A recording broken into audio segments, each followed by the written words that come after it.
Voilà pour la deuxième vidéo de ce caisson. Alors, qu'est-ce qui nous manque? Ici, il nous manque tous les champs, il nous manque une étagère et il nous manque le piétement, enfin les pieds en plastique réglables. Donc, je vais commencer par mettre l'étagère. On va prendre la même fonction qu'avant, donc c'est dans le menu bois ici, menu bois, et je prends bloc contraint. Donc de nouveau, on est en automatique, on a une épaisseur de 19 mm.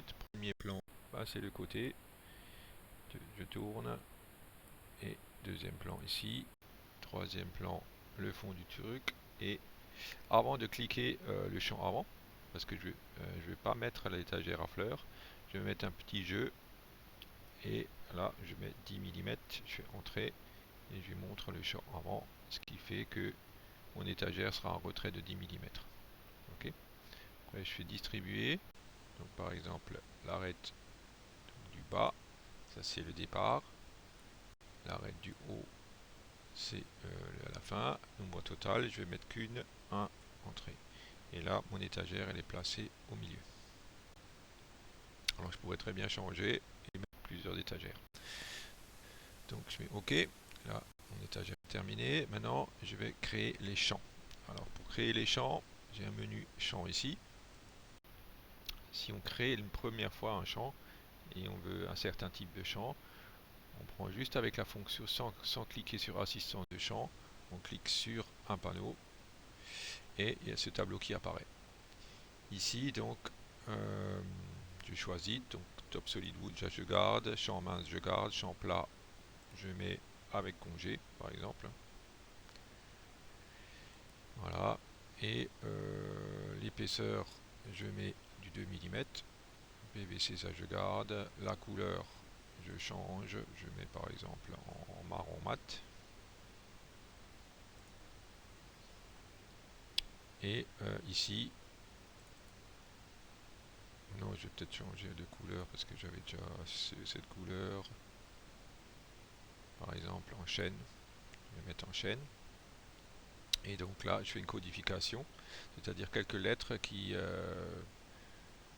après, je sache quel type de champ c'est. Et pas des mots très longs, quelques lettres juste. Donc je fais C pour champ, CH pour champ. Je mets 2 pour l'épaisseur. Et je mets C pour chaîne. Ou CH, encore une fois. Voilà. Et je fais ajouter. Et je fais OK. Voilà. Et maintenant, je reviens dans mon menu champ et je clique sur assistant de création de champ.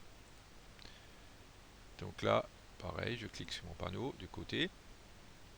Alors pour savoir à quoi ça correspond, là déjà j'ai un champ que j'avais filmé avant. Je voudrais bien le changer, je voudrais prendre le champ que j'ai sélectionné avant, que j'ai créé avant. Double clic et il est là. Vous voyez, CH de CH. Donc je vais là, ça j'ai mes champs. Ici, il faut bien veiller, si c'est pas le cas, bon, chez moi c'est le cas, qu'il y a un type de recouvrement. Donc les longs sont toujours recouvrants et les courts recouverts. Si c'est pas le cas, vous double-cliquez dessus et vous le sélectionnez. Voilà. Donc ici aussi, il faut tout cocher. Maintenant, dans mon cas, ici, je veux un champ uniquement sur l'avant. Donc je clique sur la flèche ici. Je me rends compte que ça, c'est le champ numéro 4. Vous voyez? Donc le champ numéro 4, je laisse allumer et tous les autres, je décoche. Et je fais OK. Et là, il y a un champ qui est apparu. Vous voyez? Un champ qui s'est collé là-dessus. Voilà. Et je fais exactement pareil de l'autre côté. Donc je stop. Je reviens dans l'assistant. Clic. Pareil, celui-là, donc c'est le 3. Tous les autres, je déclic. Et OK. Voilà, ensuite, stop. On va faire le bas, assistant. Voilà, clac. Donc celui-là, c'est le 4. Donc là, là, et là. OK. Ensuite, stop. Encore une fois, l'étagère. C'est le 3. Celui-là, celui-là, celui-là. OK. Et un dernier. Stop. Pour la traverse haute. Donc là, je déplace avec le clic gauche mon truc pour voir quelque chose. là, je me rends compte que c'est le 2. Je déclique tous les autres. Je laisse le 2 et OK. Et voilà, j'ai bien des champs partout. Voilà. Donc maintenant, il me faut aussi des pieds. J'aimerais bien avoir tout de suite les pieds au caisson. Je pourrais les rajouter après, mais c'est plus pratique de les avoir tout de suite. Donc pour ce faire, déjà j'allume mon cube de départ. Vous voyez, je l'avais rangé dans le 19. Là j'ai éteint, là j'ai allumé. Alors ce que j'aimerais bien que ce soit, les pieds soient dans le cube de base. Donc la hauteur de base, si je mets une hauteur, je voudrais que les pieds soient avec. Alors pour ce faire, je vais raccourcir mon caisson.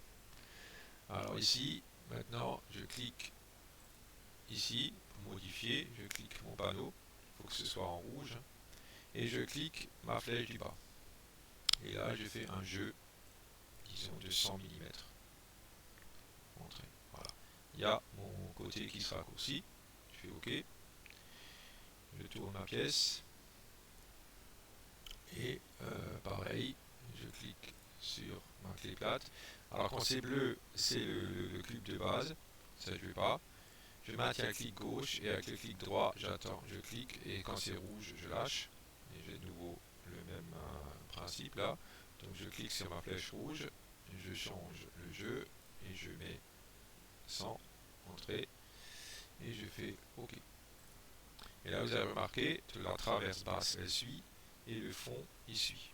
Donc là maintenant j'ai la place pour dessiner mes pieds. J'éteins de nouveau mon 19, donc j'ai mon caisson de base. Et ensuite, je tourne mon caisson. Voilà. Et je dessine mes pieds. Alors là, bon, on pourrait importer des pieds. L'inconvénient si on importe des pieds, si dans la bibliothèque ça disparaît ou vous mettez une nouvelle version, il se peut que vous n'arrivez plus à ouvrir le caisson puisqu'il n'y a plus les pieds de dispo. Alors on va les créer nous-mêmes. Voilà, donc ici déjà on commence par mettre un repère. Donc un repère au milieu du panneau là, sur ce panneau. Voilà. Repère courant qui est là. Ensuite, on va mettre dans les profils, on va créer des lignes parallèles. Donc on va aller dans parallèle. Parallèle à quoi? À devant là. On va prendre ici par approchant. Là on va mettre du 40 mm. Ici on va mettre du 30.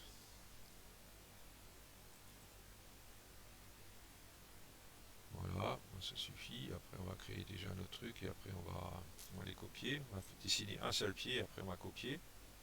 Ensuite, parallèle, on va faire une parallèle à 60.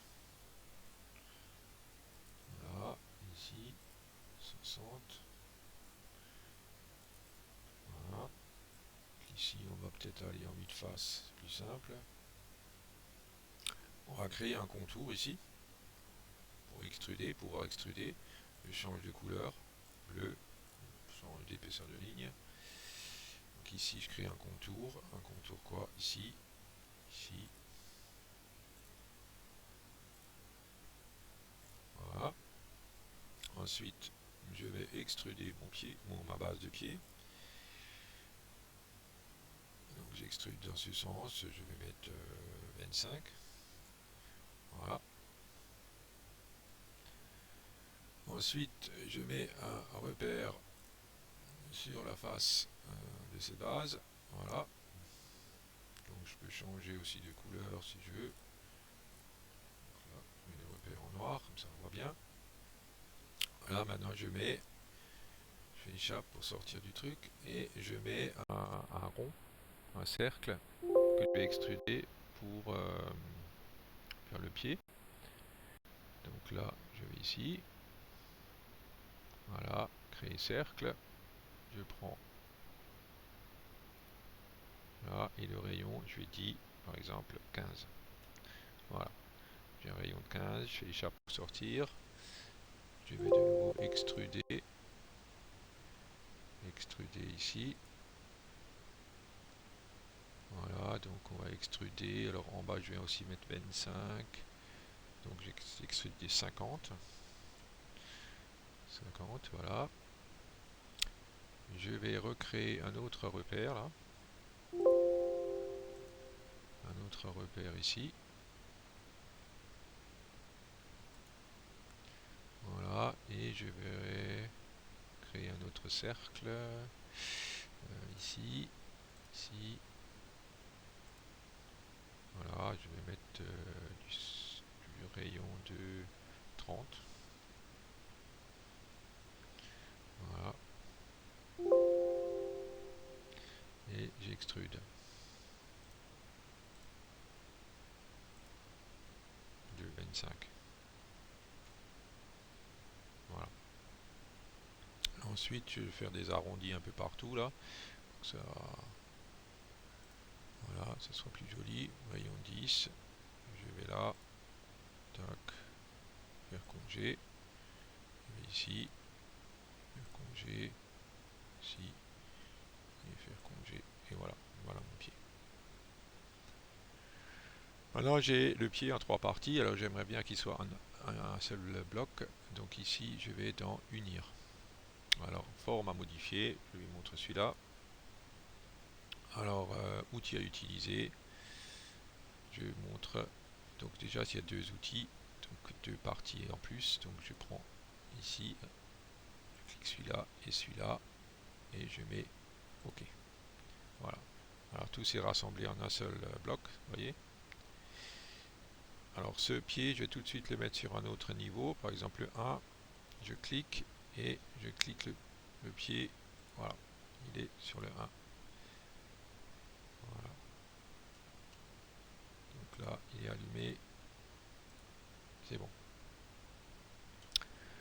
Ensuite, je vais actionner de nouveau mon premier repère là. Le rendre courant. Voilà. Pour pouvoir copier ce pied de l'autre côté. Donc, pour ce faire, je prends déjà une fonction édition dupliquer. Alors là, je vais prendre translation plus rotation. Alors, premier point, je montre le point vraiment du caisson derrière le champ, celui-là.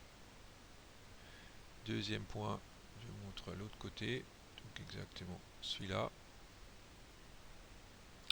Angle de rotation, je vais lui dire 90. Entrée, élément à dupliquer, ben celui-là. Voilà. Et maintenant, je retourne, je fais une nouvelle transformation. Cette fois-ci, je ne prends pas le même système de duplication, je prends symétrie plane. Voilà, par rapport au repère qui est ici. Alors le repère qui est ici est symbolisé par ça. Donc qu'est-ce que je veux? Je symétrie en ZX. Donc je clique ici, ZX. Donc celui-là. Élément à dupliquer. Je prends mon petit lasso. Celui-là et celui-là. Et je dis OK. Et voilà. Et j'ai 2 pieds supplémentaires qui sont mis derrière. Voilà, j'ai tout créé. Maintenant, il faut tout nommer, c'est-à-dire il faut donner des noms à chaque élément. Alors ici, avant de nommer, je vais vous montrer un truc encore. Pour pouvoir mettre les noms automatiquement, vous allez dans Outils, alors si je le trouve, Outils, Options, c'est là.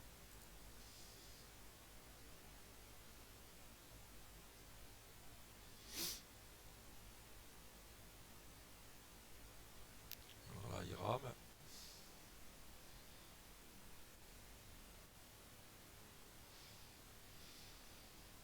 Voilà, il rame.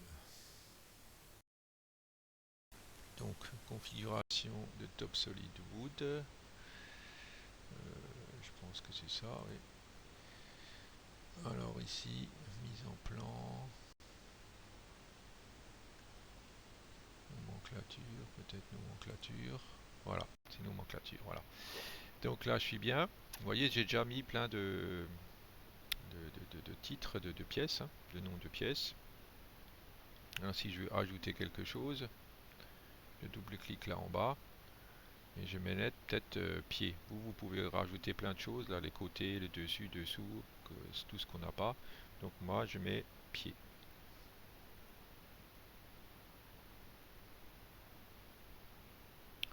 Attendez, ouais, je vais mettre pied comme ça.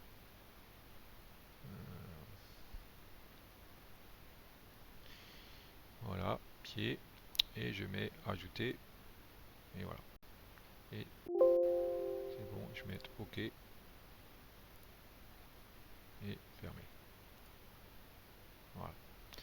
Donc maintenant, je vais dans mon menu bois, ici. Je vais dans définir pièce. Je vais dans mon lasso. Je clique toutes les pièces. Donc là, là,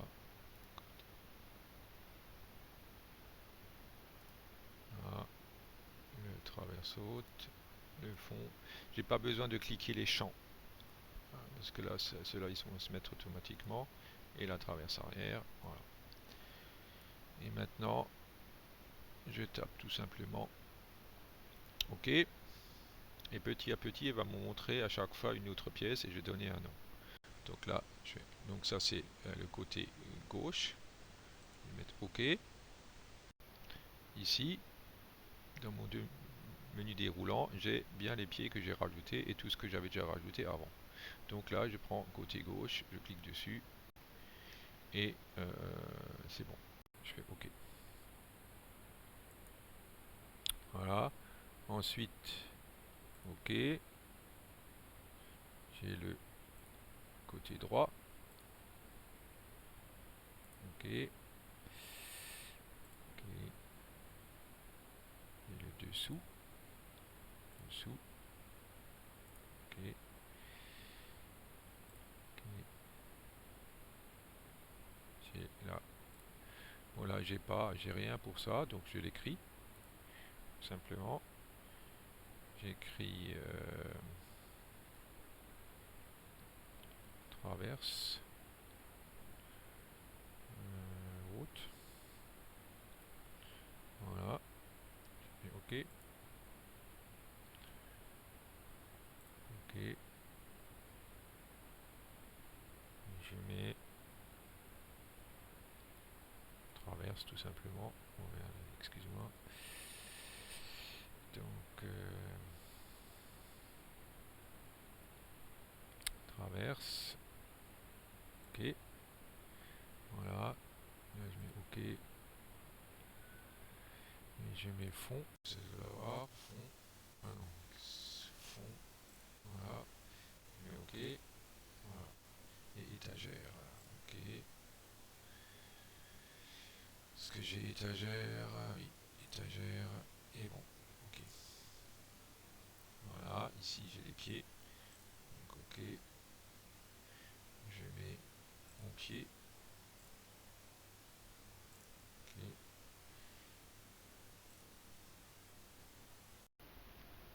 Mon autre pied.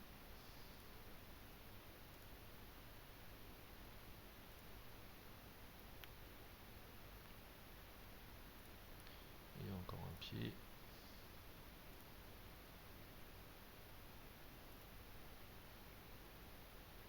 Et le dernier. Voilà. Donc là, voici mon caisson. Où il y a, c'est nommé, toutes les pièces ont un nom. Voilà, j'ai, si je vais faire apparaître mon bloc pilote qui est ici. OK. Et maintenant, tout simplement, je vais enregistrer ce bloc, ce caisson avec le bloc pilote dans le logiciel. Alors pour ce faire, je vais aller dans Assemblage, Définir composants, et je descends dans Éditer, sauver modèle. Voilà, et je mets sauver modèle standard. Voilà. Et là, j'ai ce type de tableau. Donc là, en haut, je choisis où je veux le ranger. Donc moi, j'ai déjà plein de choses dans mon standard 3D. Je vais aller dans mes standard 2D. Voilà. Et ici, donc j'ai mis agencement. Ça, vous pouvez l'écrire là-dedans. Agencement. Vous pouvez faire, par exemple, je peux écrire agencement 2 si je veux. Donc agencement 2. Voilà. Alors avant j'ai mis une plainte. Là maintenant je vais mettre un caisson. Je vais mettre donc un caisson.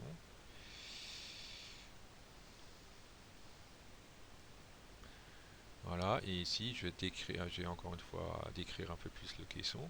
Je vais mettre caisson